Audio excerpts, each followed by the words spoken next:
Buenos días, mi nombre es Jessica Guadalupe Solís Aguilar, soy licenciada en Medicina, vengo de la Universidad de Guadalajara.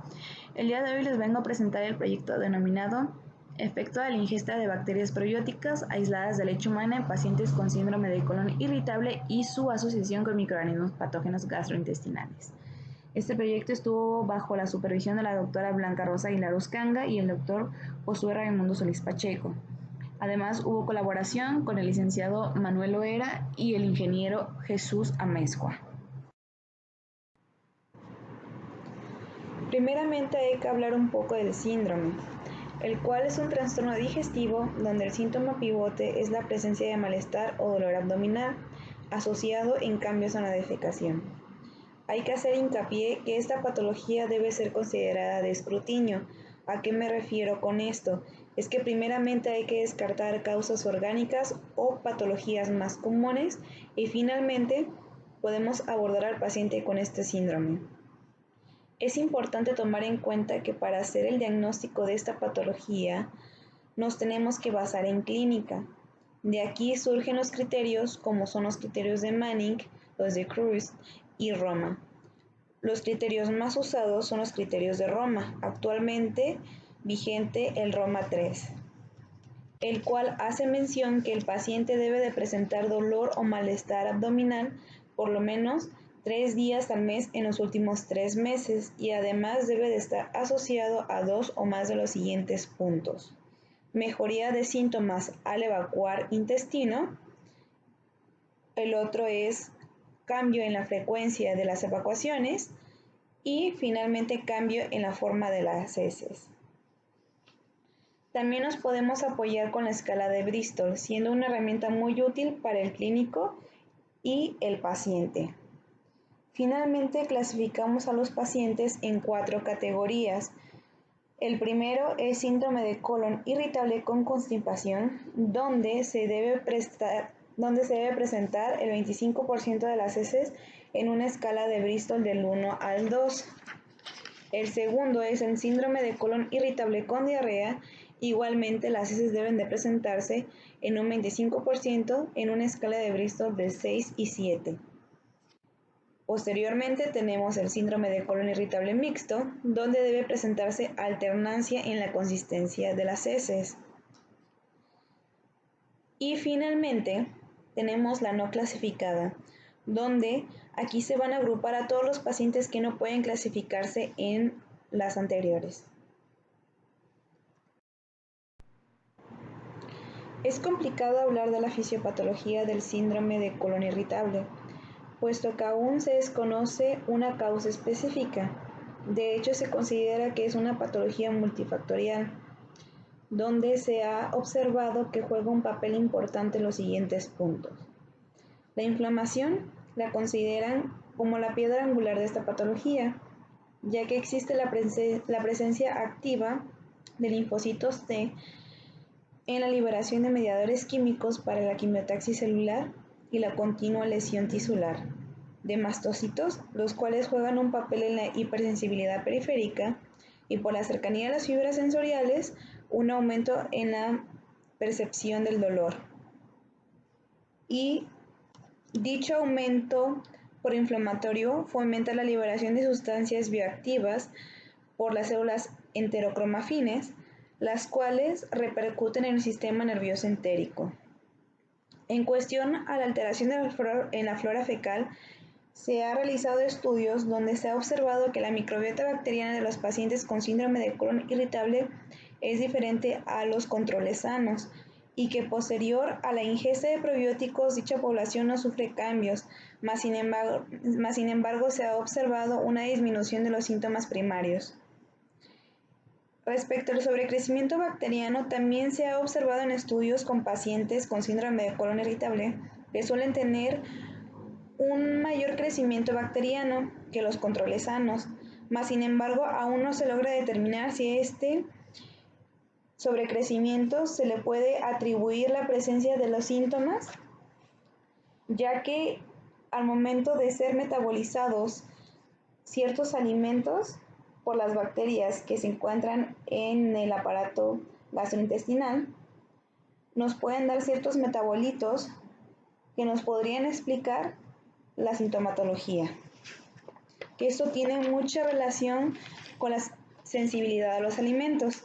En algunos pacientes se ha observado la presencia de ciertos anticuerpos sobre ciertos metabolitos, así atribuyendo la presencia de los síntomas gastrointestinales. Pero como ya comenté, existen algunos pacientes en los cuales no se han encontrado anticuerpos y se cree que ciertos alimentos, al ser metabolizados por las bacterias que habitan en el aparato gastrointestinal, producen estos metabolitos que se manifiestan en la sintomatología clásica.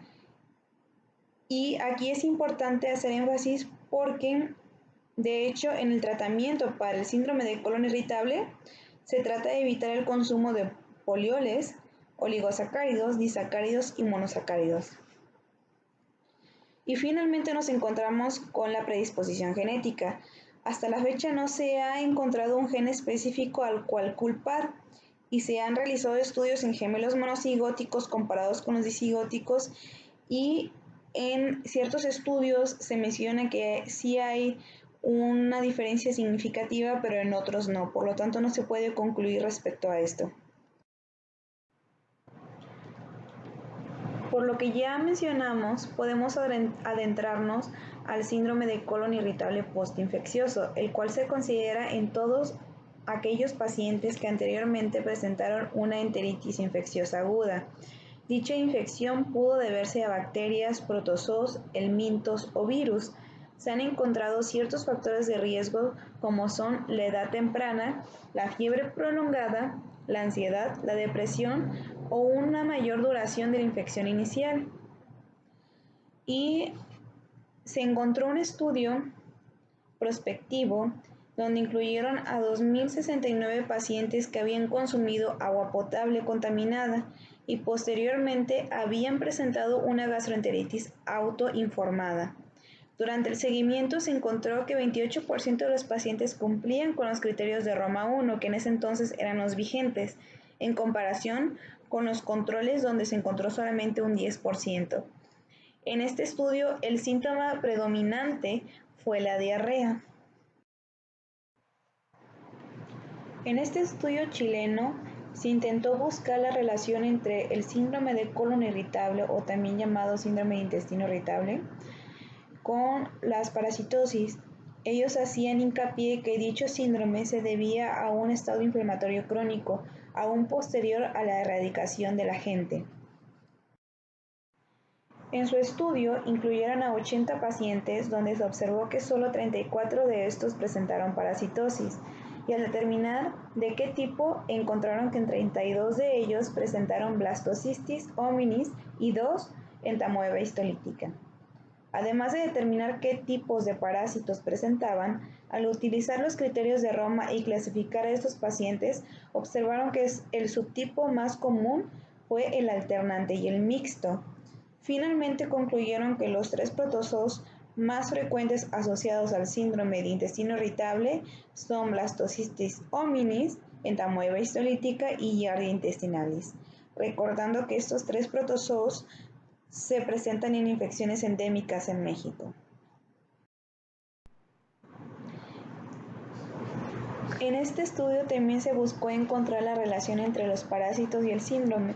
Fue un estudio que se realizó en una población danesa en el 2010 con seguimiento al 2011, donde se incluyeron a 6.112 pacientes entre los 18 y los 50 años.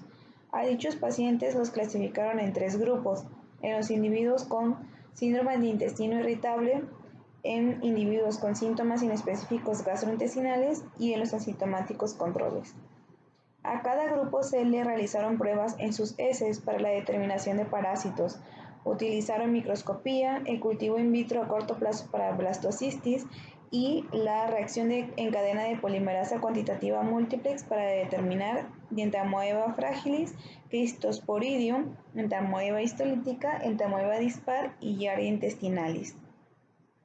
En este estudio, con los resultados encontrados, se subclasificó a los pacientes de cada grupo en aquellos que no presentaban parasitosis, en aquellos que presentaban entamoeba, en aquellos que presentaban blastocitis y en los que presentaban parasitosis múltiples o diferentes a las ya mencionadas. Si nos enfocamos en aquellos pacientes que presentaban síndrome de intestino irritable, podemos observar que gran parte de la población de este grupo se encontraba parasitados. Y también es importante observar qué tipo de parásitos fueron los que mayormente encontraron, siendo estos los protozoarios. De aquí, con respecto a los artículos que hemos revisado, podemos determinar que la parasitosis y este síndrome juegan un papel importante que aún falta investigar. Este estudio lo incluí en la presentación por los hallazgos en nuestro estudio. Fue un estudio que se realizó en Nigeria, en la cual se intentó buscar una manera diferente para erradicar Salmonella del ganado, puesto que se sabe que la infección de dicha bacteria es común en el ganado y a su vez la administración de antibióticos para la engorda de estos. Primeramente se analizó qué tipo de Salmonella se encontraba. Se utilizó la prueba Maglitov y la secuenciación de RNA para determinar la presencia de Salmonella enterica S1 y Salmonella enterica S57. Posteriormente se realizó la determinación de las bacterias acidolácticas por secuenciación. Las bacterias que se tipificaron se encuentran en la tabla 1. En esta tabla hice la marcación de 3 cepas principales. Una de estas es Streptococcus infantarius.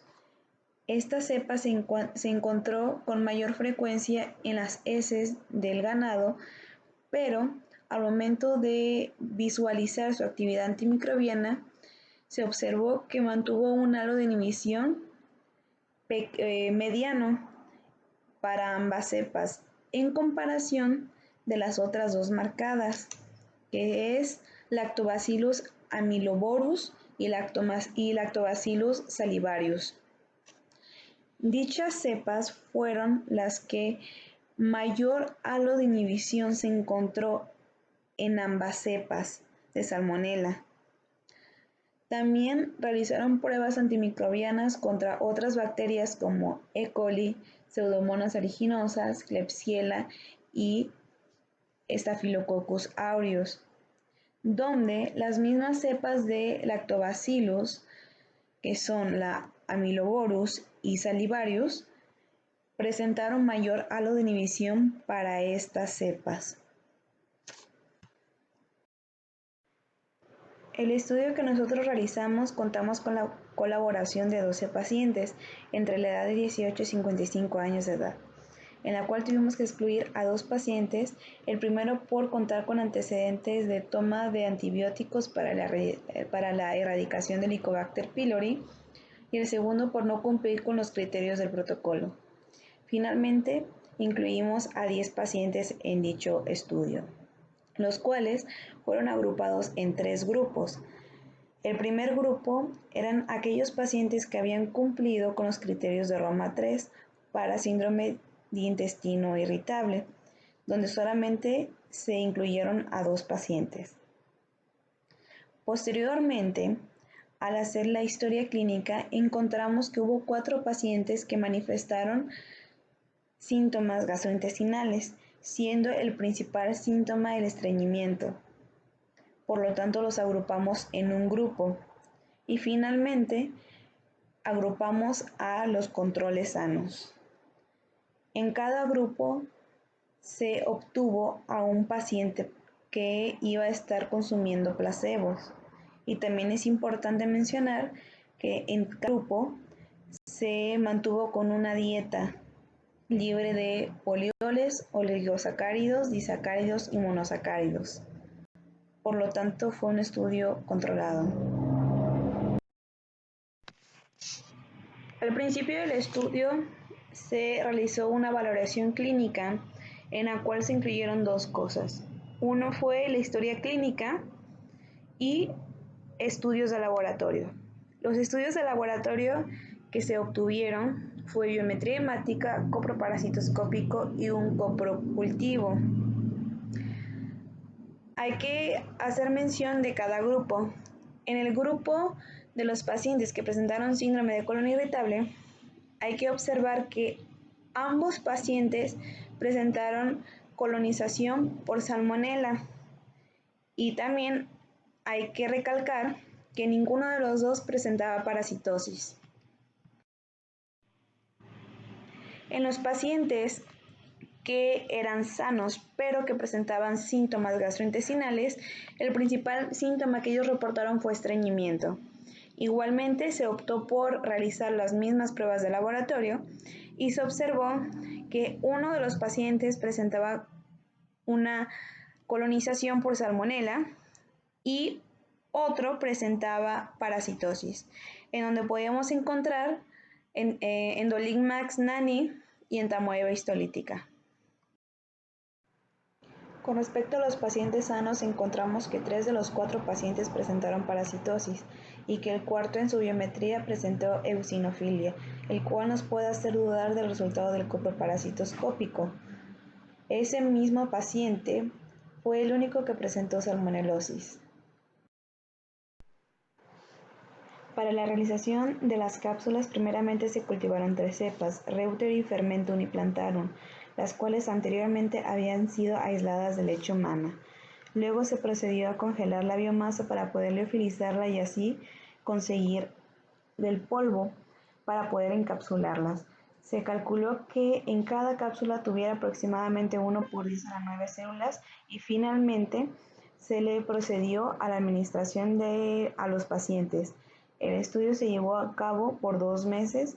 En el primer mes el paciente estuvo consumiendo 2 cápsulas por día, una en la mañana y otra en la noche, y el segundo mes se aumentó la dosis a 2 cápsulas cada 12 horas.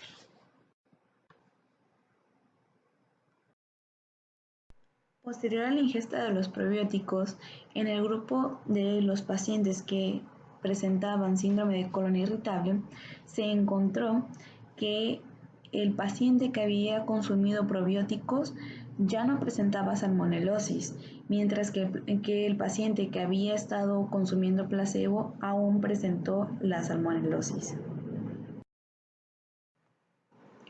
En el grupo de los pacientes que presentaron como síntoma gastrointestinal el estreñimiento, se volvieron a tomar los mismos laboratoriales. Aquí lo que encontramos fue que el paciente que presentó salmonelosis al principio del estudio, posterior a la ingesta de los probióticos, ya no presentó salmonelosis. Y el único paciente que había presentado parasitosis siguió presentando los mismos parásitos y además se añadieron otros. En el grupo de los sanos fue donde se encontraron más cambios, recordando que 3 de los pacientes de los 4 que anteriormente se había reportado con parasitosis, uno de ellos posteriormente a la ingesta de los probióticos no se reportó parásitos en su coproparasitoscópico. Esto nos hace pensar si los probióticos tuvieron alguna acción sobre este resultado, pero por los resultados que se han observado se considera óptimo la realización de un nuevo coproparasitoscópico seriado en este paciente. El único paciente que no había presentado parasitosis, pero había presentado eosinofilia en su primera biometría hemática, se considera que pudo haber estado parasitado anteriormente, puesto que la eosinofilia se presenta principalmente en reacciones de hipersensibilidad y en parasitosis. Este mismo paciente fue el que se presentó con salmonelosis y posteriormente a los probióticos no creció dicha bacteria en su copro. Resumiendo los resultados encontrados, se observó que de los 4 pacientes que presentaron salmonelosis, 3 de ellos presentaron erradicación de dicha bacteria. Aquí considerar que el cuarto paciente estuvo tomando placebo. Por los estudios in vitro que hemos realizado anteriormente a las 3 cepas de lactobacillus que se encontraban en las cápsulas, sabemos que producen bacteriocinas, por lo tanto podemos concluir que dicha erradicación pudo haberse debido por su actividad bactericida. O también se sabe que se presenta desplazamiento de bacterias patógenas de la luz intestinal por competencia. Respecto a la parasitosis, se observó permanencia posterior a la ingesta de prebióticos. El grupo que se encontró fue de protozoarios, donde hubo mayor prevalencia de Endolimax nana y entamoeba histolítica. Finalmente, se observó una mejoría clínica posterior a la ingesta, con el principal síntoma de mejoría que ellos referían como mayor evacuaciones al día. Podemos concluir que hubo erradicación de salmonela posterior a la ingesta de las cápsulas, que no se observó mejoría con la parasitosis intestinal de los pacientes y que se encontró mejoría clínica de la sintomatología con un aumento en las evacuaciones posteriores a la ingesta de las mismas. Muchas gracias por su atención y que tengan un excelente día.